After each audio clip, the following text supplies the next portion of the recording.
Good morning, guys. I have my coffee. It's a beautiful day out and it's the weekend. So I decided to do episode 2 of my Meeting God in the Everyday series just so we can catch up. And I wanted to share what God has placed on my heart, especially when it comes to social media, feeling lost, and distraction. Distraction is something that has been taking place in my life lately, and I recently did a YouTube short on it, so I wanted to expand on some of those thoughts because I feel like a lot of us struggle with that, especially in the age of social media and technology. Let's start by talking about social media. I've always had a love-hate relationship with it. First of all, it has this side where you can just get inspired, build brands. You have a creative outlet where you can work on your design or film a video. And personally, I always need a creative outlet outside of my full-time job because that's how I function. And I just love being able to do my own thing without any input from anyone, right? It's just a fun hobby for me to have and to just like grow in my creative skills. But social media has this other side, which can have this negative impact on your life if you are obsessing over it, or if you're using it for the wrong reasons, or you're comparing yourself to others or getting insecure. So it's a balance that you kind of have to recognize within yourself. What are your triggers? What apps can you go on or can't you go on? And so this is something that I've been learning myself because I don't want to always be connected to every single social media app or always be connected to my phone. So God's been reminding me to disconnect and to unplug, which is my word for this year. So as we're going into June, I'm just learning about what unplugging means. So I've been thinking about the ways that I use these platforms, and if tomorrow God wants me to just stop it all, then I'll stop it, right? I want to be able to have my hands wide open to what God has for me. It's one of those things where I know where my triggers are at. I know that I can't constantly be on these apps. I don't think it's healthy for anyone to constantly be on social media. Or here's the thought. How about picking up our Bibles as much as we pick up our phones? I forget who said that, but that really stood out to me. The amount of time we would spend just meditating on God's truth would be invaluable because a lot of the time distraction can come in very subtle ways. And it may not be technology, it may not be social media, it may just be the habit of being busy. I've been noticing in my own life, in the lives of others, we're always constantly busy. We're always doing something. We're always going somewhere. And I don't like that mentality. I don't like having to just be busy all the time because then you miss out on the life that God has given you. And you miss out on just being present with God and just growing your relationship with Him because with distraction, can come chaos and insecurity because you're not sure where you're at in life, you're not sure where you're going because you're so distracted with so many different things.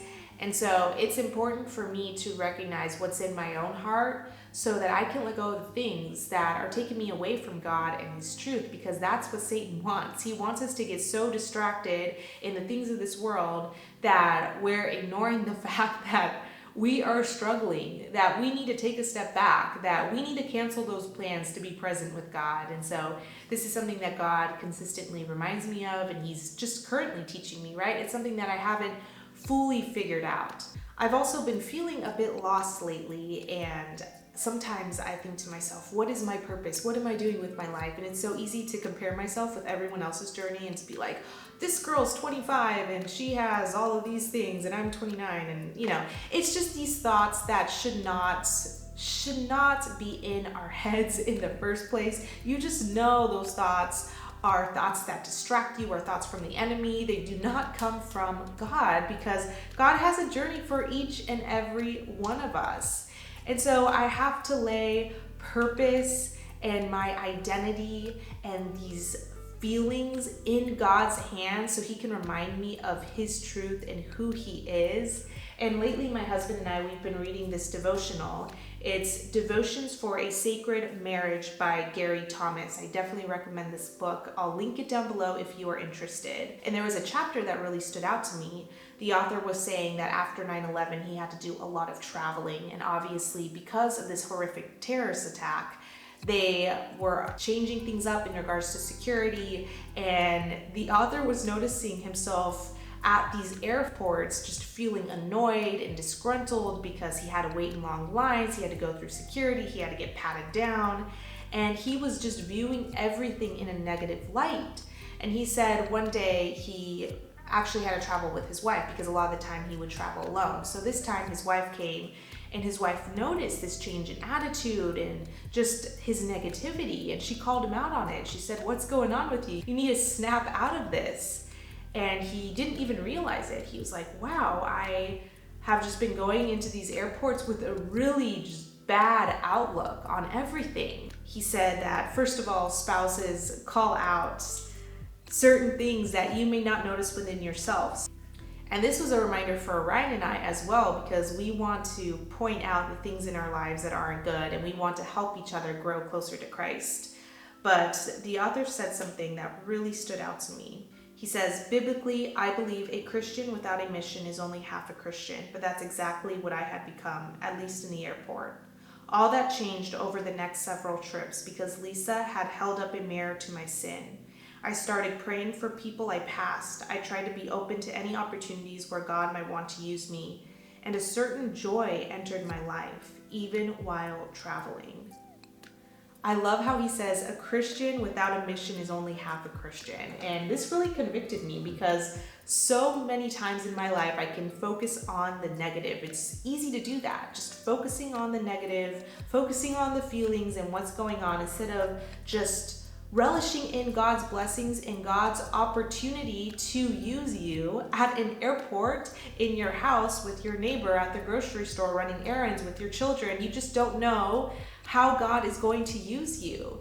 So I love how he said he started to pray for people at the airport. He started to basically tell God, I am here, use me.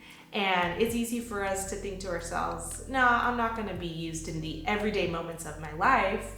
But God uses us in everything to help us grow closer to Him, to teach us more of who He is. And so I thought the author perfectly explained something that I really needed a reminder of. Now let's talk about my trip to Italy and Greece. My husband and I went on a 2-week vacation, and this was our official honeymoon because, like I said, last year in 2021, we weren't able to go outside of the US.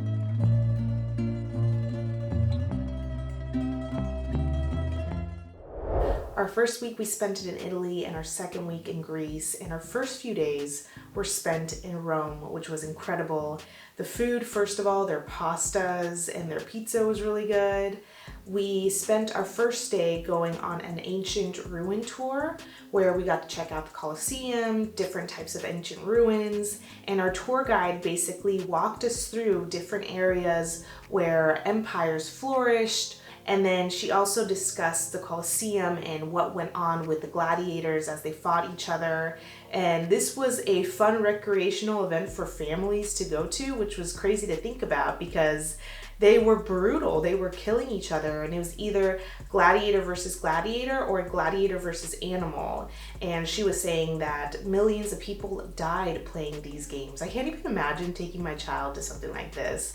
But essentially, Romans were fighters, and they wanted to teach their kids how to fight. So that's why they brought them to these games, which was crazy. And a theme that I was noticing as she was giving us this tour is, first of all, there were so many prideful kings that wanted to be remembered, whether they wanted to be remembered through a monument, a palace, no matter what, eternity was in their hearts, and they wanted people to worship them. They wanted to be little gods. And God just reminded me that this was essentially why they fell, because they were prideful, because they were selfish, because they were thinking so high and mighty of themselves instead of revering and worshiping the one true God. And it was just humbling to take a step back and really think about this, and just to see how history had this theme of pride coming into the hearts of man, and man trying to go against God by becoming God, which was crazy to think about. And also learning about the Roman culture during that time, I was able to think about Paul writing to these Romans. And what was cool is our tour guide pointed to a jail that they believe Paul was in. So it was so surreal to think about, wow, these were the people that Paul was writing to. And this could have been the area where Paul walked and shared the gospel. So it was so crazy to just learn about that, learn about the history. and just to look at all of these monuments and just to visualize what it would have been like to live during that time. The following day we went to the Vatican, and it was crazy just to see the different types of lifelike sculptures and paintings from Michelangelo to Raphael to Pablo Picasso, and just to learn about the history during that time, to learn about the different popes that lived in that area, to learn about the Sistine Chapel, to look at the ceiling of the Sistine Chapel and learn about just Michelangelo's attention to detail. Just seeing it in person was incredible. And one thing I did notice when just learning about the Vatican and these popes that lived during that time is they were very lavish popes. They cared about materialism, they cared about looks. After Rome, we went to Positano, and honestly, I have to say that was one of my favorite places in Italy. The views were stunning because it was off of the Amalfi Coast. So basically, anywhere you go, there is a stunning view of the beach, which was incredible, the Mediterranean Sea. And we stayed in this hotel that had an incredible view. So we had breakfast every morning because breakfast was included in, I think, every hotel that we stayed at, which was nice. And so it was cool to just have breakfast and to just take in that view. The food was also really good. They had pastas with seafood, and it was just so incredible. One scary thing though about Positano and just Italy in general and Greece is that their roads are so small. They're so tiny and narrow. I think here in the United States, we're so used to having these big, wide highways and streets and everything. So when I went there, I was like, oh my gosh, I feel like I'm gonna get run over by a car. But other than that, it was an amazing experience. Especially kayaking was really fun too. And we also got to visit the island of Capri, which was a gorgeous little island as well. We spent the day there. So I definitely recommend Positano if you are planning a trip to Italy and you don't know where to go, because it was one of my favorite places. After Positano, we headed off to Santorini in Greece, which was on my bucket list. I have always wanted to go to Santorini. I've seen the incredible Instagram pictures of the white buildings, and it was so beautiful. My favorite hotel was probably in Santorini because it also had incredible views.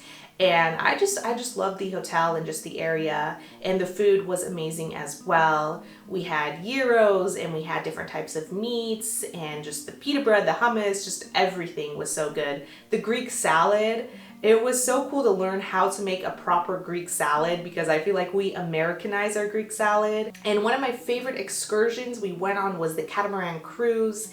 It was this little yacht that we went on with a few other couples, and we basically got to learn about the island, the history of Santorini. Our tour guide was telling us that the Minoan, I believe that's how you pronounce that civilization, they were living in this island because now it's all separated, but at one point in time, it was all one island. And the Minoan civilization was there, and essentially these volcanoes erupted, and that began the end of that civilization.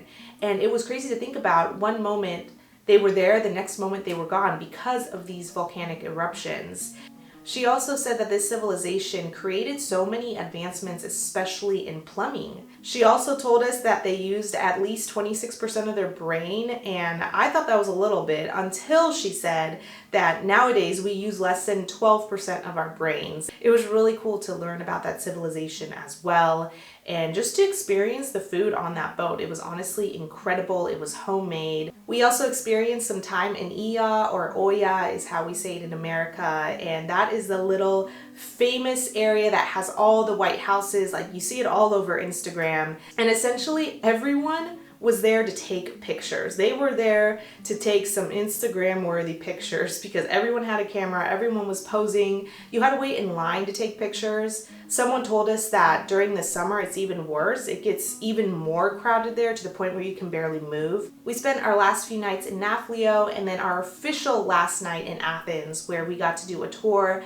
of the ancient ruins that were there. We got to learn about the different types of God, from Zeus to Athena to, what's the other one? There's so many gods. What's the god of the sea? Poseidon. That's it, Poseidon. We didn't eat any breakfast or lunch when we were on that tour because we thought it was going to be a shorter tour, but it actually was about 6 hours, so we were so hungry.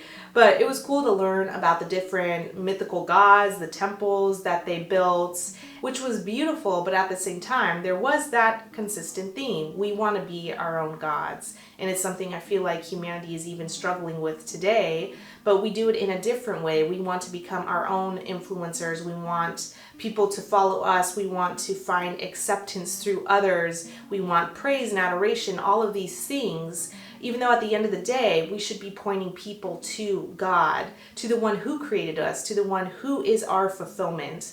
And there was also a few things I actually wrote in my notes when I was on this trip because there were so many different thoughts I had in my head as I was learning about the different types of cultures and experiences when I was there. The first thing is, no matter what, we can't escape our dependence on God for everything. We are dependent creatures. We need food, water, oxygen, and good sleep to survive. I don't know why I wrote this down. I guess I was just thinking about how dependent we are. You know, we try to be these independent beings. We try to be our own gods, but at the end of the day, we need so many different things to even just live. And like James says, we are but a vapor. We only have a short amount of time on this earth. So what are you doing with your time? This is a question that always pops up in my head. And then the second thing, vacations show us a glimpse of God's beauty in other parts of the world we haven't experienced. But we also go on vacation to escape our everyday lives. However, we get a glimpse of our desire for eternity because we are seeking something greater that lives in each of us. We also need to remember that God is in the everyday, not just when we are away. It's easy for us to escape. It's easy for us to want to go on vacations or do these big things. But at the end of the day, we need to really take our time to take a step back and be content in the everyday moments that God gives us, the simple things in life, the things that we can so easily overlook because we are distracted. And so this was something, as I was coming back from our vacation, I was trying to remind myself because it definitely was an adjustment. There was really bad jet lag and I had to get back to work 2 days later. But just to remember that God is in the everyday. Anything else in this world is not going to completely satisfy us until we come and surrender everything to God and make Him our identity instead of ourselves. All right, guys, thank you so much for watching. Hopefully you gained some hope and encouragement through this video. What distracts you the most as well? I would love to hear your thoughts. And as always, if you have any prayer requests, I would love to pray for you this week, so leave them in the comments below as well. And don't forget to subscribe for more faith-based content. I will see you all very, very soon in another video in the next few weeks. Bye, guys.